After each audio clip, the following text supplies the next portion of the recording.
नमस्कार, मैं हूं प्रवीण दुबे। क्या निर्वाचन प्रक्रिया में लगे कुछ अधिकारी कर्मचारी भी कांग्रेस, बीजेपी, सपा, बसपा के समर्पित कार्यकर्ता की तरह काम कर रहे हैं? पहले खंडवा में डाक मतपत्रों को लेकर हुआ विवाद, फिर भिंड जिले का मसला नेता प्रतिपक्ष गोविंद सिंह ने उठाया और सोमवार को बालाघाट में डाक मतपत्रों की समय से पहले छटाई का जो मामला सामने आया, वो कम से कम ये इशारा तो कर ही रहा। दो बातें होंगी, या तो उनकी निष्ठा किसी दल के प्रति है और वो नतीजे प्रभावित करने की जुगत में है, दूसरा उनकी निर्वाचन प्रक्रिया की ट्रेनिंग ही ठीक से नहीं हुई। दोनों ही बातें चुनाव आयोग को सवालिया घेरे में रखती हैं।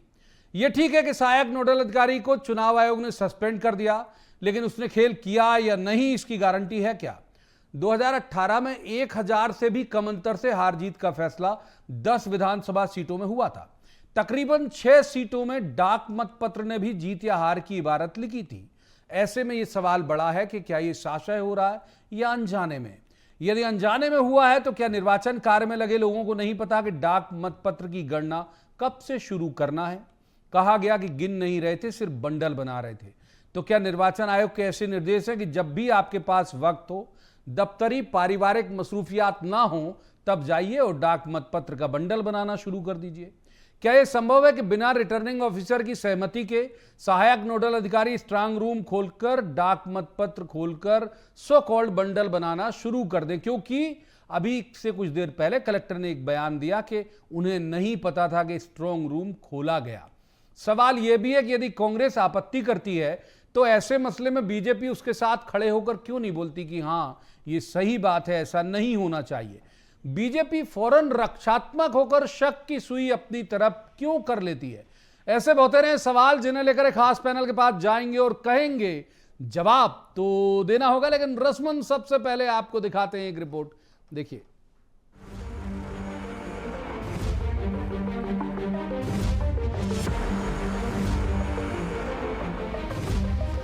तो ये जो डाक मतपत्रों का मसला पहले खंडवा और फिर बालाघाट में हुआ, ये अनायास नहीं है। कुछ तो तिकड़म में लगे हैं प्रशासनिक अधिकारी।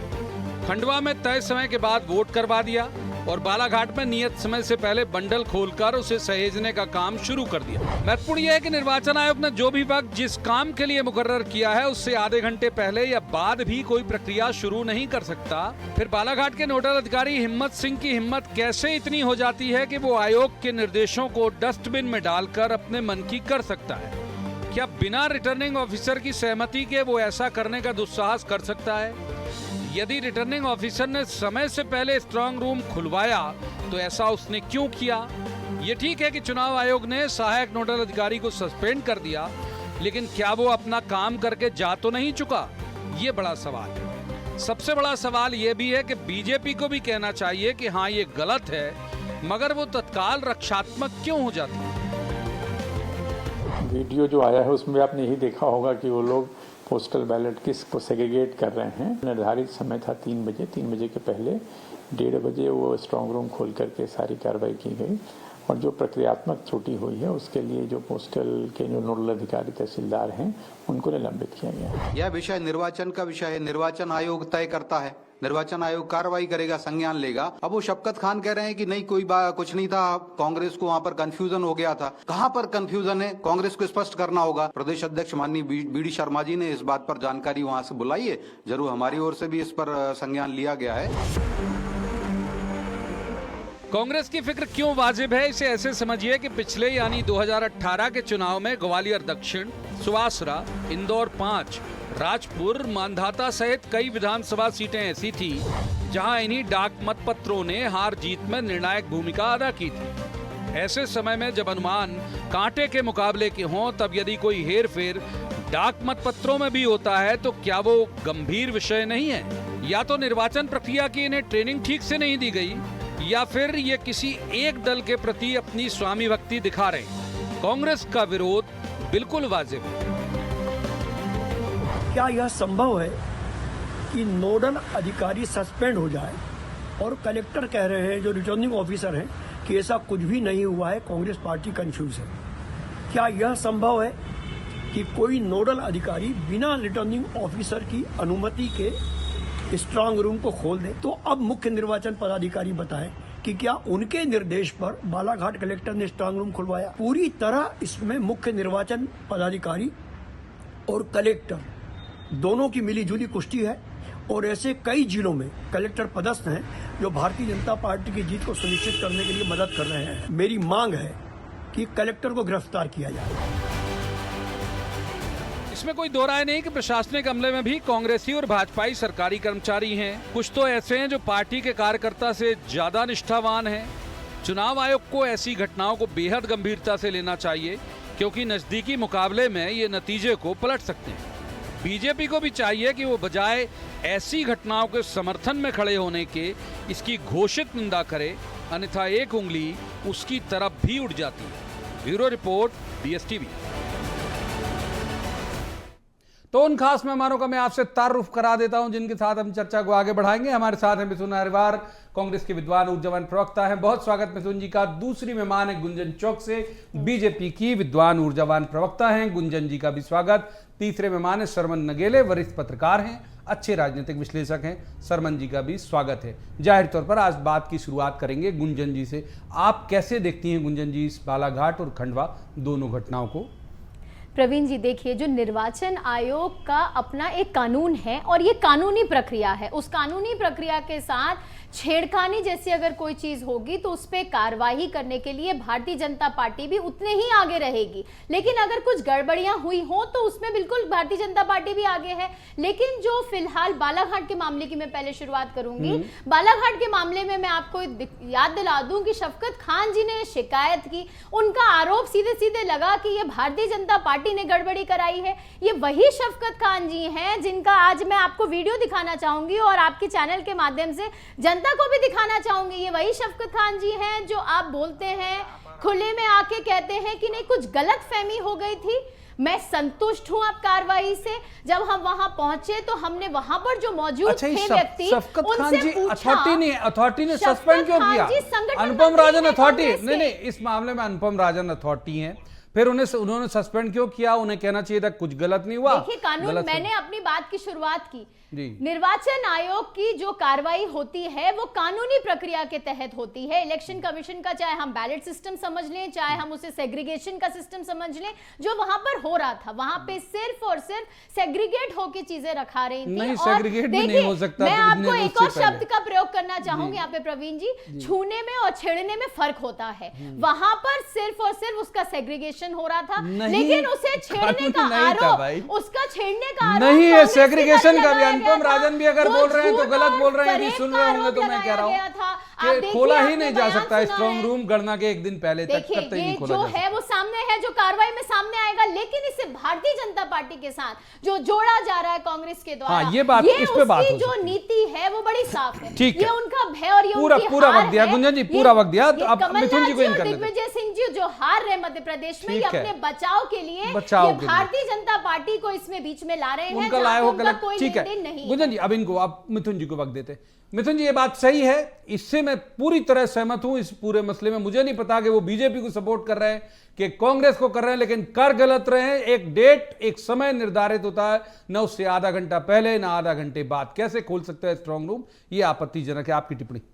देखिए, सबसे पहली बात, इलेक्शन कमीशन के तहत ये पूरा मामला आता है।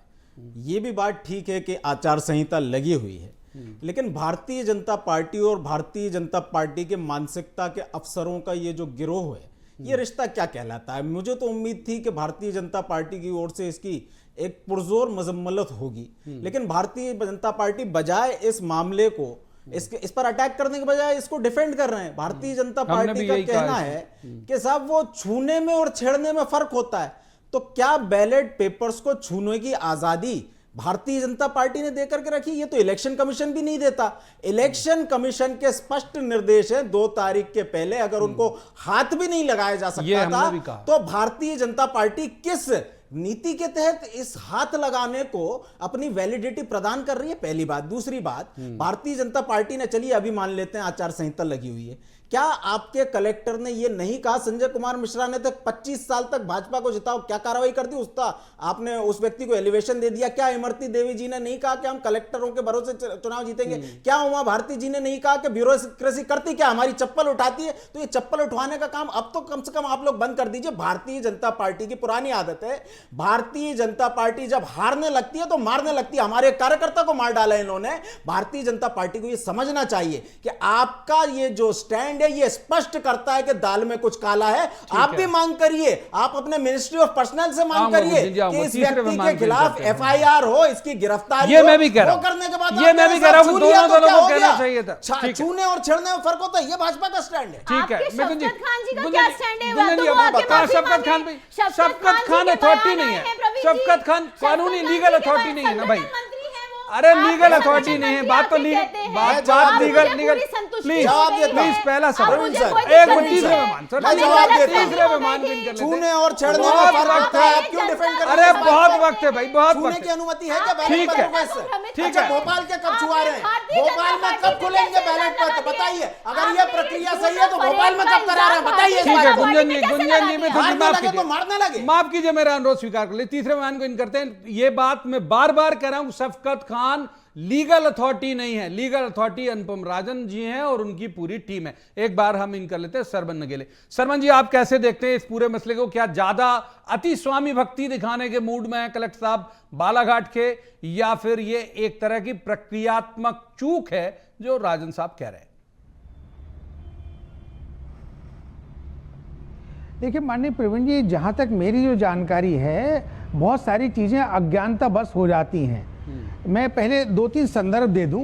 पहला संदर्भ तो ये है कि चुनाव संचालन नियम 1961 के जो नियम है 54A के तहत डाक मत पत्रों की गिनती शुरू होती है, और ये इसके लिए पूरा प्रोसीजर है कि पहले जो है ना RO के पास जाएगा, RO की मेज पर जाएगा, फिर वो डाक मतों की गिनती शुरू की जाएगी, फिर ARO के पास भी जाएगा, फिर रिटर्निंग अधिकारी उसका जो है ना लेखा जोखा प्रस्तुत करेगा, फिर वो डाक मतों की कुल संख्या प्राप्त होगी। तो ये मैंने संक्षेप में बताई, लेकिन मैं 2 चीज़ें और कहना चाहता हूं इसमें कि 19 जुलाई 2023 का इलेक्शन कमीशन ऑफ इंडिया का स्पष्ट एक बहुत लंबा चौड़ा सर्कुलर है, जिसमें EVM, VVPAT और डाक मत पत्रों की गिनती से लगाकर सारे प्रोसीजर उसमें बताए गए हैं। काउंटिंग के जितने भी प्रोसीजर होते हैं उसमें बताए गए। एक दूसरा, 22 नवंबर 2023 को, अभी मतलब कुछ दिन पहले, मध्य प्रदेश के अपर मुख्य निर्वाचन पदाधिकारी श्री राजेश कौल जी ने एक पत्र लिखा है कि काउंटिंग में क्या क्या चीजें आपको करना है, कैसे नहीं करना है। तो ये जब इतने सारे सर्कुलर, इतनी सारी बार बार उनको एहतियात और सारे पत्र लेके जा रहे हैं, फिर ये अज्ञानता बस कैसे चीजें हो रही हैं, ये एक जब उसकी जांच होगी तभी समझ में आएगा। मासूमियत वाली अज्ञानता है आपको लगता है कलेक्टर साहब की, या फिर चापलूसी और खुशामद मिश्रित? अब देखिए, ये तो जब जांच में सारी चीजें आएंगी तभी स्पष्ट हो पाएगा। लेकिन ये बात सही है कि वो त्रुटि हुई है, और त्रुटि जिसके माध्यम से हुई है उसको मध्य प्रदेश के मुख्य निर्वाचन पदाधिकारी श्री अनुपम राजन जी ने उनको सस्पेंड करने की बात तो की है, तहसीलदार को जो सस्पेंड भी होगा। उनका भी ये कहना है कि ये जो है ना एक प्रक्रियात्मक त्रुटि है। लेकिन अब इसमें देखिए कमलनाथ जी का कहना है कि नहीं, ये मतलब यदि ऐसा हुआ है तो ये कदाचारण है, और यदि लोग उसको यदि उसके पक्ष में बात आ रहे हैं तो ये तो बहुत ही ज्यादा मतलब इस तरह का जो बात है जो मतलब जिसको कि माफ नहीं किया जा सकता है। फिर विवेक तनखा जी ने कहा कि भाई कलेक्टर साहब जी, आपको किसने अधिकार दे दिया है, अब उसमें क्या छेड़छाड़ हुई है, कैसे कह सकते हैं कि हुई या नहीं हुई। तो ये तमाम सारे सवाल हैं जो आपने बहुत अच्छा विषय रखा है कि इसमें जो है ना इलेक्शन कमीशन ऑफ इंडिया, मेरा ऐसा मानना है, मैं एक पत्रकार के नाते, चूंकि मैं इलेक्शन प्रोसीजर को बहुत नजदीक से देखता हूं, और मैं right from 2003 election commission of India के साथ काम किया, 18 में ऑफिशियल मीडिया पार्टनर रहा, 13 में रहा। तो मैं कह सकता हूं कि यदि इस तरह की बात कांग्रेस पार्टी उठा रही है तो मध्य प्रदेश के मुख्य निर्वाचन पदाधिकारी को एक स्पेशल ऑब्जर्वर जो काउंटिंग में उसको पूरी उनकी देखरेख में हो, उसको अपॉइंट करें। बाकी निर्णय मध्य प्रदेश के मुख्य निर्वाचन पदाधिकारी को लेना है, और यदि जरूरत पड़े तो कांग्रेस पार्टी महत्वपूर्ण बात कर दी। वाकई ऑब्जर्वर जो है अपॉइंट होना चाहिए। एक बार गुंजन जी को इन करते। गुंजन जी, बहुत जल्दी कुछ फिगर पढ़ देता हूं आपको कि भाई बाला बच्चन जो राजपुर से जीते, 932 वोट से जीते थे वो कुल जमा, और 918 उनको पोस्टल बैलेट से वोट मिला, 918 आप सींचिए, मैंने उतने से जीत गए। आपके महेंद्र हाडिया 1132 से जीते, जिसमें से 1708 उनको पोस्टल बैलेट से जीत मिले। जावरा में राजेंद्र पांडे 511 वोट से जीते, उन्हें 1846 पोस्टल बैलेट से मिले वोट। यानी ये कहीं के कहीं नतीजे पलट देते हैं भाई, ये वोट इतने हल्के वाले नहीं है, ये तो पूरे परिणाम प्रभावित कर देने वाली स्थिति है। भले ही वो संख्या कम होगी, मतलब मेरी समझ से पिछले बार अगर मान लीजिए 1,15,000 कुछ वोट थे तो उतने ही यहाँ बालाघाट में बहुत कम होंगे, लेकिन नतीजे तो प्रभाव कर देते हैं, माने चोट करते हैं गंभीर। आप नहीं सहमत इस बात से? प्रवीण जी, मैं कांग्रेस के दो नेताओं का पहले स्टेटमेंट आपको थोड़ा याद दिलाना चाहूंगी। कल पीसी शर्मा जी ने कहा कि हमारी 174 सीट आ रही है, तो ये तो कॉन्ट्रडिक्टरी स्टेटमेंट देते हैं ना। एक तरफ कहते हैं इन्हें इतना कॉन्फिडेंस है कि 174 सीट से ये चुनाव जीत रहे हैं, दूसरे तरफ आप इन बैलेट की वोटों की अगर गिनती कर रहे हैं, जो अभी भी आपने आंकड़े पढ़े, क्या इतना मार्जिन है इसमें? दूसरा, आपने अभी आपके प्रतिष्ठित चैनल पे सुना के मिश्रा जी ने क्या कहा कि भारतीय जनता पार्टी जीतना चाहती है, इसलिए इसमें छेड़खानी करना चाह रही है। तो इसका मैं क्या तात्पर्य निकालूं कि इनका एक नेता कह रहा है इनको 174 सीट से ये सरकार बनाएंगे, इनके दूसरा ही नेता कह रहा है कि बैलेट सिस्टम में छेड़खानी भारतीय जनता पार्टी के कहने पे हो रही है और इसी से हम सिर्फ जीत जाएंगे। तो ये बहुत हास्यप्रद बात है और ये बहुत कॉन्ट्रडिक्टरी बात है। पहले तो कांग्रेस अपना स्टैंड क्लियर करे, क्या कांग्रेस हार रही है? और हार रही है तो कांग्रेस का ये हार और डर ही है जो इस बैलेट सिस्टम में अगर जो गड़बड़ी पे भारतीय जनता पार्टी पे आरोप प्रत्यारोप लगा रहे।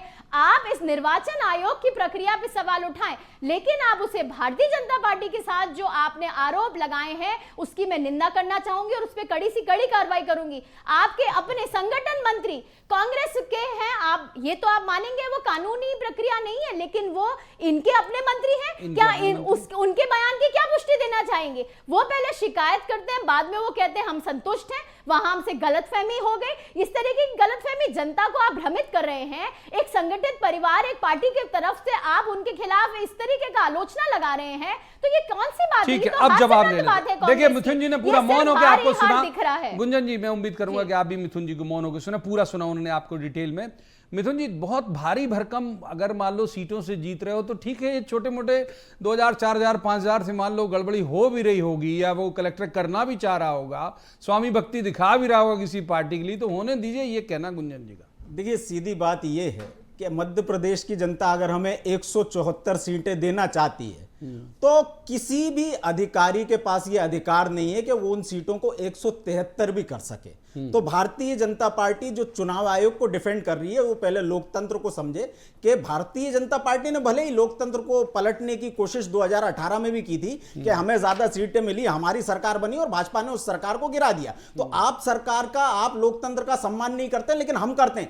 एक वोट भी अगर गलत होता है तो ये जनता के साथ छलावा, उस छलावे को हम होने नहीं देंगे। दूसरी बात, आप हमारे पदाधिकारी की बात कर रहे हैं। ये हमारे पदाधिकारी रात को 2:30 बजे उन्होंने ये दूसरा वीडियो जारी किया जिसमें वो साफ कह रहे हैं कि वहां के शासन प्रशासन ने उनके घर पे बुलडोजर चलाने की धमकी दे करके उनसे ये हस्ताक्षर करवाए और अब वो अपना वीडियो जारी करके अपना अंतिम बयान दे रहे हैं। दूसरी बात। तीसरी बात ये, भारतीय जनता पार्टी का बार बार ये जो स्टैंड आ रहा है उसके बाबत हमारे जो पत्रकार साथी हैं सरमन नगेले जी, उन्होंने एक पत्र का जिक्र किया, उसकी 2 लाइन केवल मैं पढ़ना चाहता हूं। मतगणना स्थल पर पोस्टल बैलेट का संधारण जिला कोषालय एवं रिटर्निंग ऑफिसर मुख्यालय पर संधारित किए जा रहे पोस्टल बैलेट पेपर मतगणना स्थल पर तैयार किए गए पोस्टल बैलेट स्ट्रांग रूम में दिनांक 2/12/2023 को 3 बजे के पश्चात स्थानांतरित किए जाएं। अगर 2 तारीख को 3 बजे के बाद ही उनको टच करने की, ताला खोलने की अनुमति पहले कह दिया। तो भारतीय जनता पार्टी का यह बयान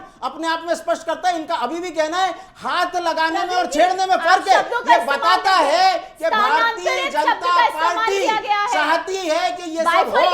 दूसरी बात, एक प्रश्न और,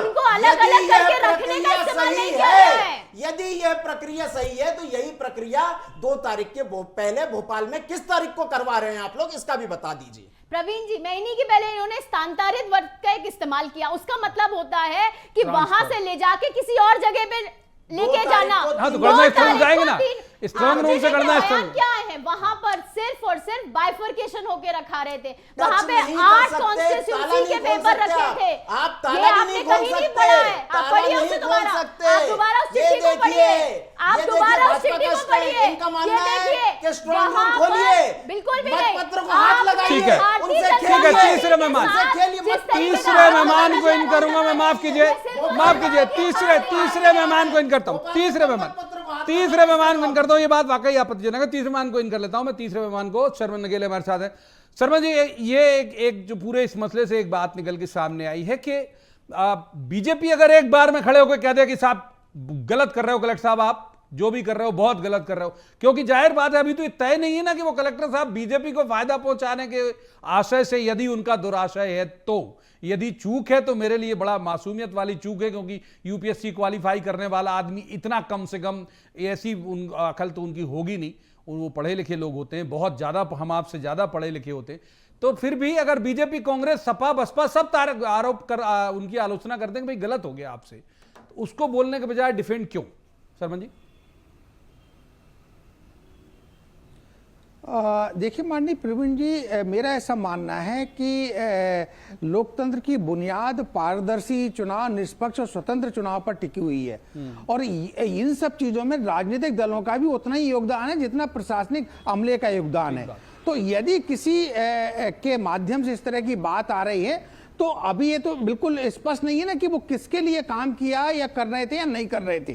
तो ये तो सभी लोगों को उसके साथ में आना चाहिए कि ये प्रतीकात्मक मतलब प्रोसीजरल गलती हुई है, अज्ञानता में हुई है या जानबूझकर हुई है, तो सबको सामने आना चाहिए, सबको इसका आपत्ति लेना चाहिए, क्योंकि ये तो मतलब एक मॉडल कोड ऑफ कंडक्ट और इलेक्शन कमीशन के जो रूल्स हैं, जो सर्कुलर आ रहे हैं, उसका सीधा सीधा वायलेशन है। तो सभी के देखिए मॉडल कोड ऑफ कंडक्ट और रूल्स तो सब पे लागू होते हैं ना, तो सबको उसका विरोध करना चाहिए। लेकिन यदि नहीं कर रहे हैं तो अब ये उनका अपना निजी मामला है, लेकिन ये इसको लेकर उनको भी जो है ना इस पर ध्यान देना चाहिए, गंभीरता के साथ ध्यान देना चाहिए, क्योंकि आखिर एक सप्लीमेंट्री में जल्दी से लीजिए, फिर गुंजन जी की तरफ जाऊंगा। क्या रिटर्निंग ऑफिसर का ये तर्क भी आपको बचकाना नहीं लगता कि उनकी जानकारी के बिना स्ट्रांग रूम खुल गया? ये तो मतलब बेहद आपत्तिजनक है, और उन्होंने ऑन रिकॉर्ड ये बात कही है कि मेरी जानकारी में नहीं था कि स्ट्रांग रूम खुल गया, तो मतलब तो फिर बाकी जो अंदर रहे हों वो तो जेल जाने के हकदार हैं, अगर कलेक्टर को बताए बिना स्ट्रांग रूम खोल लिया तो।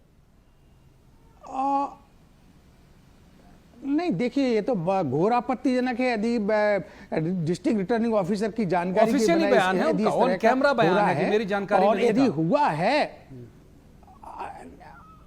हाँ नहीं तो वो जो उनकी जानकारी में नहीं था, तो भाई कन्वर्सेशन भी तो होता है ना, क्या टेलीफोनिक कन्वर्सेशन हुआ, मोबाइल से कन्वर्सेशन हुआ, ईमेल से कन्वर्सेशन हुआ, वहाँ पर सीसीटीवी कैमरे लगे हुए हैं, उसकी पूरी निगरानी में है, सीसीटीवी कैमरे की पूरी रिकॉर्डिंग बाहर आना चाहिए यदि इस तरह का उनकी जानकारी में नहीं है। तो अब ये बहुत लंबी प्रक्रिया है, लेकिन मेरा यहाँ ये स्पष्ट मानना है कि चुनाव प्रक्रिया से जुड़े हुए अधिकारी मध्य प्रदेश के अभी भी काउंटिंग 3 दिसंबर को है। मेरा पुनः आग्रह है, मैं किसी दल विशेष की बात नहीं करता हूं, कि माननीय चुनाव प्रक्रिया से जुड़े हुए अधिकारी ARO हो, DRO हो, डिस्ट्रिक्ट रिटर्निंग ऑफिसर हो, वो चुनाव आयोग के पूरे निर्देशों को बहुत गंभीरता के साथ रात भर जाग कर 3 तारीख के पहले तक बराबर पढ़ ले, उनसे कोई त्रुटि ना हो जाए। ठीक बात है। गुंजन जी को करते, गुंजन जी देखिए, इतना जैसे मैं बिल्कुल ब्लेम नहीं कर रहा हूं कि बीजेपी ने तय कराया, बीजेपी करवा रही होगी, हम अपने शो में बार बार कह रहे हैं कि पता नहीं किसकी समर्थन कर रहे हैं, यदि उनके मन में दुराशय रहा होगा तो।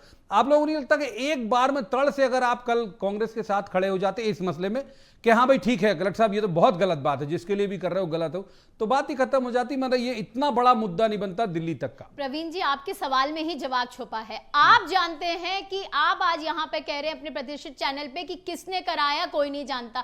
ये कांग्रेस की यही सबसे बड़ी चूक है, यही सबसे बड़ी भूल है। अगर कांग्रेस इस पे सिर्फ और सिर्फ शिकायत के तौर पर आती कि निर्वाचन आयोग से कुछ गलती हुई है, कुछ गड़बड़ियां हुई है, तो बिल्कुल कांग्रेस के साथ है। गड़बड़ियां दोषियों को चाहे वो कौन के फेवर में करा रही है, आप और हम अभी नहीं जानते, लेकिन कांग्रेस की शिकायत सीधे भारतीय जनता पार्टी के खिलाफ है। कांग्रेस की शिकायत आज इलेक्शन कमीशन के खिलाफ उतनी बड़ी नहीं है जितनी भारतीय जनता पार्टी के खिलाफ खड़े हैं। उनकी शिकायत है कि भारतीय जनता पार्टी ने जीत के लिए इसमें हेराफेरी कराई है, इसके हम खिलाफ हैं। इसको आज हम डिफेंड कर रहे हैं कि आप एक संगठित पार्टी के खिलाफ बिना किसी सबूत के नहीं इतनी बड़ा झूठा आरोप लगा सकते हैं कि वो वोटों के साथ ही गड़बड़ी जवाब ले लेते हैं। जवाब मिथुन जी। प्रवीण जी, सबसे पहली बात तो ये शिकायत को लेकर के बड़ी बात की जा रही है, तो इस मामले में यदि कांग्रेस पार्टी ने शिकायत कराई है तो हैरत की बात है भारतीय जनता पार्टी ने क्यों नहीं कराई।